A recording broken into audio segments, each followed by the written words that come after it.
बिहार के शिक्षकों के लिए गर्मी छुट्टी के आसार बढ़े। डीईओ को लौटाई गई अपनी शक्ति। बीपीएससी शिक्षकों के आवासीय प्रमाण पत्रों की होगी जांच और गेस्ट शिक्षकों को शिक्षक बनने का दिया गया मौका। नमस्कार और आदाब आप तमाम दर्शक बंधुओं को, मैं हूं एसके चौधरी। दोस्तों, बिहार के नए एसीएस डॉक्टर एस सिद्धार्थ द्वारा पदभार ग्रहण करते ही बिहार के शिक्षकों को बहुत बड़ी राहत प्रदान की गई है। इसके संबंध में सबसे पहले तमाम बिहार के जिला शिक्षा पदाधिकारियों को अपनी शक्ति वापस लौटा दी गई है और उस शक्ति के प्रयोग के आधार पर ही बिहार के तमाम शिक्षकों के लिए राहत भरी खबर मिल सकती है। इससे पहले कि इस पर हम विस्तार पूर्वक चर्चा करें, अगर आपने अभी तक हमारे इस चैनल सुसत्य वचन को सब्सक्राइब नहीं किए हैं तो कृपया सब्सक्राइब कर लेंगे। बिहार के नए अपर मुख्य शिक्षा सचिव डॉक्टर एस सिद्धार्थ ने अपने पदभार ग्रहण करते ही बिहार के तमाम शिक्षकों और छात्रों को राहत प्रदान करने की प्रक्रिया शुरू कर दी है। इसके अंतर्गत सबसे पहले बीते सोमवार को पदभार ग्रहण करते ही शिक्षा विभाग के दफ्तर के बाहर लगे पूर्व एसीएस के पाठक के नेम प्लेट को बदल दिया गया और साथ ही 8 जून 2024 तक विद्यालय में शिक्षकों की उपस्थिति के लिए जिला शिक्षा पदाधिकारियों को अपने स्तर से समय सीमा निर्धारण का आदेश दिया, जिसके संबंध में माध्यमिक शिक्षा निदेशक सनी सिन्हा द्वारा विद्यालयों में उपस्थित शिक्षकों के लिए गैर शैक्षणिक कार्यों से संबंधित कार्यों के निष्पादन हेतु शेड्यूल जारी किया गया और यह आदेश जारी होते ही बिहार के कई जिला शिक्षा पदाधिकारियों ने बिहार के शिक्षकों के लिए 8 जून 2024 तक विद्यालय में उपस्थिति को लेकर नया पत्र भी जारी कर दिया। हालांकि इसके संबंध में हम पूर्व में भी प्रमुखता से ये खबर चला चुके थे, जिसके परिणाम स्वरूप बिहार के कई जिलों द्वारा अधिकतम 4 घंटे ही शिक्षकों की उपस्थिति अनिवार्य बनाई गई थी।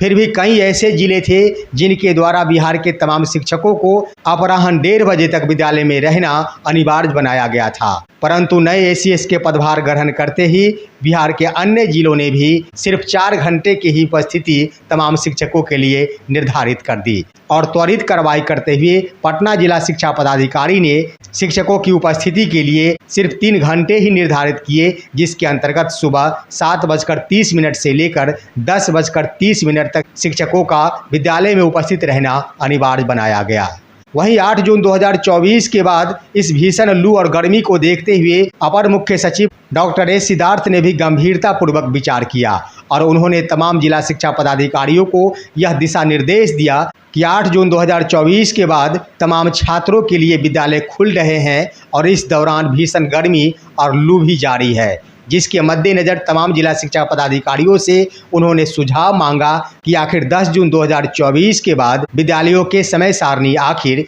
क्या रहेंगे। अब तमाम जिला शिक्षा पदाधिकारी ही इस बात का निर्धारण कर सकेंगे कि क्या भीषण लू और गर्मी के महीने में शिक्षकों को गर्मी छुट्टी मिल पाएगी या फिर नहीं मिल पाएगी। इस संबंध में पूर्ण रूप से बिहार के तमाम जिला शिक्षा पदाधिकारियों को ही सुझाव देना है। हालांकि बिहार के शिक्षकों को वर्ष 2024 में गर्मी छुट्टी प्रदान नहीं की गई है और उधर गर्मी छुट्टी का महीना भी जून माह ही होता है, जिसको देखते हुए अपर मुख्य सचिव डॉक्टर एस सिद्धार्थ ने अपने ऊपर इस जिम्मेदारी को न लेते हुए जिला शिक्षा पदाधिकारियों के पाले में ही गेंद को फेंक दिया है। देखना होगा कि आखिर जिला शिक्षा पदाधिकारी इस पर क्या अपना मंतव्य देते हैं। लेकिन अगर बिहार के शिक्षकों को गर्मी छुट्टी प्रदान की जाती है तो के पाठक द्वारा निर्गत पूर्व से कैलेंडर को एक बहुत बड़ी चुनौती मिलेगी और उसमें भी संशोधन करना होगा, क्योंकि पूर्व एसीएस के पाठक द्वारा बिहार शिक्षा विभाग का एक अलग ही कैलेंडर जारी किया गया था और उसी कैलेंडर के अनुरूप बिहार के विद्यालयों का संचालन होता था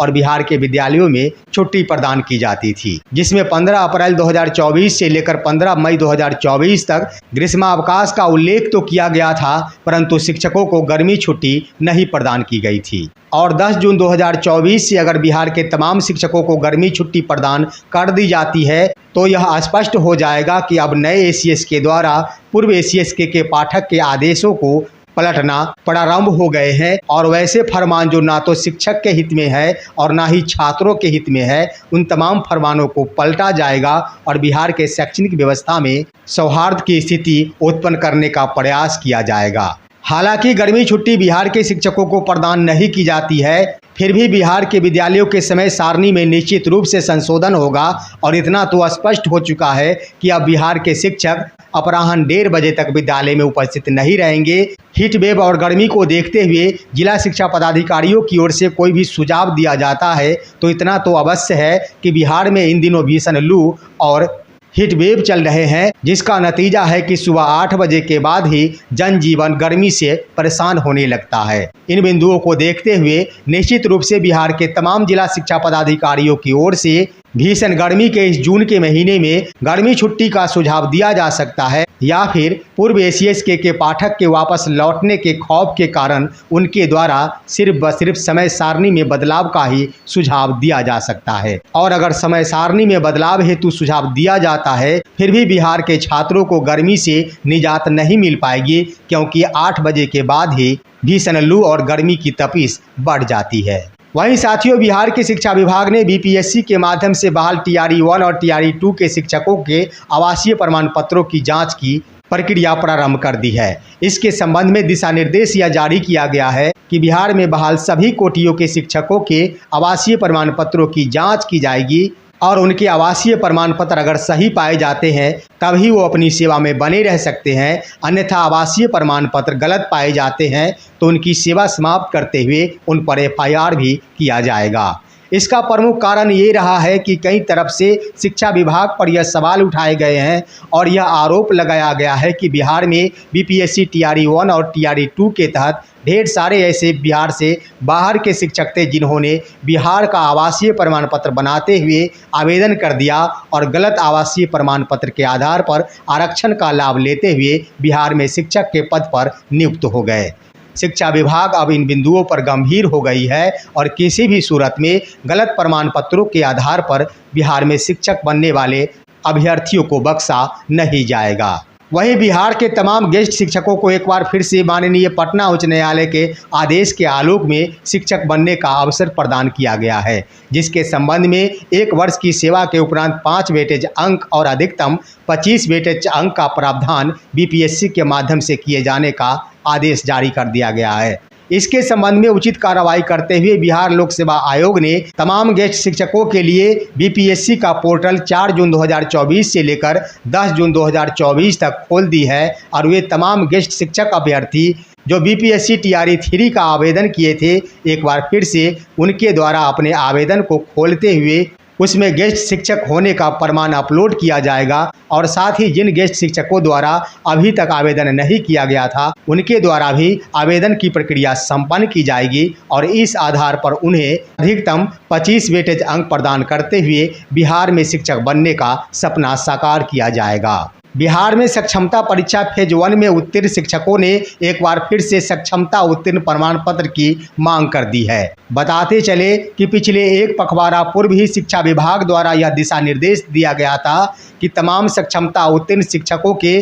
सक्षमता उत्तीर्ण प्रमाण पत्र संबंधित जिला में भेज दिया जाएगा और ससमय शिक्षकों को यह प्रमाण पत्र उपलब्ध कराना तमाम जिला शिक्षा पदाधिकारियों की जिम्मेदारी होगी। परंतु रिजल्ट प्रकाशन के महीनों बीत जाने के बावजूद भी और शिक्षा विभाग द्वारा जारी किया गया दिशा निर्देश के 15 दिन बीत जाने के बाद भी ना तो शिक्षकों को सक्षमता उत्तीर्ण प्रमाण पत्र उपलब्ध कराया गया है और ना ही बिहार के जिला शिक्षा कार्यालय को ही सक्षमता उत्तीर्ण प्रमाण पत्र अभी तक उपलब्ध कराया गया है। इसको देखते हुए बिहार के शिक्षकों ने एक बार फिर से शिक्षा विभाग से यह मांग रख दी है कि सक्षमता उत्तीर्ण शिक्षकों के सक्षमता उत्तीर्ण संबंधी प्रमाण पत्र अविलंब उपलब्ध कराया जाए ताकि इस प्रमाण पत्र का उपयोग काउंसलिंग के दौरान शिक्षकों द्वारा की जा सके। उधर बताते चले कि जब तक शिक्षा विभाग द्वारा बिहार के शिक्षकों को सक्षमता उत्तीर्ण संबंधी प्रमाण पत्र प्रदान नहीं किया जाता है तब तक तमाम शिक्षक अपने अपने रिजल्ट कार्ड पोर्टल के माध्यम से डाउनलोड कर सकते हैं, क्योंकि वर्तमान में बिहार विद्यालय परीक्षा समिति का यह पोर्टल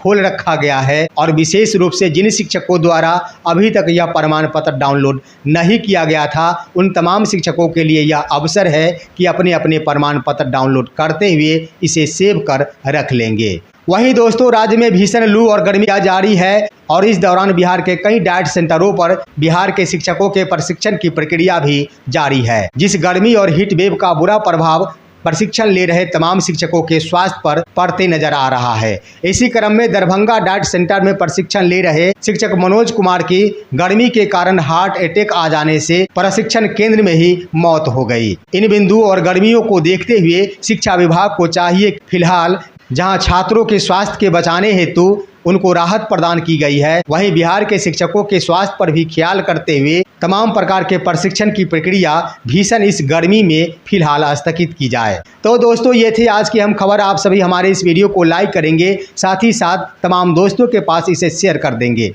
और अब दीजिए अपने ही दोस्त SK चौधरी को इजाज़त। जय हिंद, जय भारत।